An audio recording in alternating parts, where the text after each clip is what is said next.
Guys, andito ako sa likod ng bahay, nagtanim ng mga kahoy.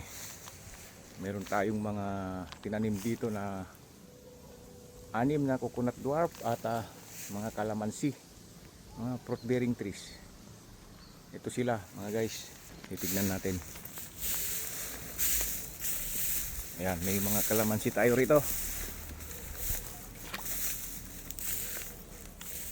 Ayan, kalamansi, tapos yun nandun sa dulo, isa na coconut dwarf. Then ito, kalamansi, coconut dwarf. May kalamansi ulit dito sa pagitan niya guys. At meron tayong mga native trees na tanim din dito. Ito, mga native wild trees. Yan. Ang mga pangalan nito nakalimutan ko na. So, tingnan natin itong mga tanim natin. Ito, kalamansi ulit. Kalamansi with native trees ulit dito. Medyo matas na siya. Ayan. So, naglagay tayo ng abono kahapon dito sa ating mga kalamansihan. Ayan. Tapos coconut dwarf. Then meron tayong kalamansi ulit dito. Nilagyan ko dito sa tabi niya ng ano ito, bullet tree. Ang tawagin ng Ilocano ito is dalupiri titakdang. Ayan.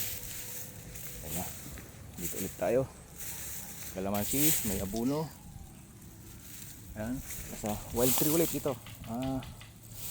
Malaki na sana ito, kaya lang naputol ng mga bagyo. Then ito, kuan ulit to. Ang tawag dito, coconut dwarf ulit. May katabi niyang kalamansi. At ito, sinubukan kong lagyan ng rambutan dito sa tabi niya. Then wild tree. Then kalamansi ulit. May pato pala ako dyan na lumilipad. Ito ulit, rambutan ulit. Then coconut dwarf. At ito, kalamansi ulit. Then native tree. Then kalamansi at yan, rambutan ulit. Then ito, pang-anim ko na coconut dwarf. Naglagay ulit ako ng abono guys. Yan. So ito hanggang doon sa dulo. Meron tayong mga tanim na puno rito. Pag lumaki, presko dito sa paligid. Ito, may kunti tayong palayan dito. Pastime. Yan. So ito guys, yun likod ng bahay. Yan.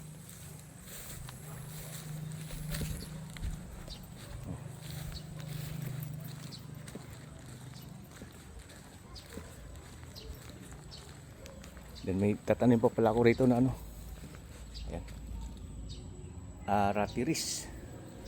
Itanim ko naman dito sa kabila nating lote.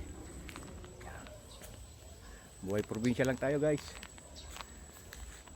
Okay, magandang umaga.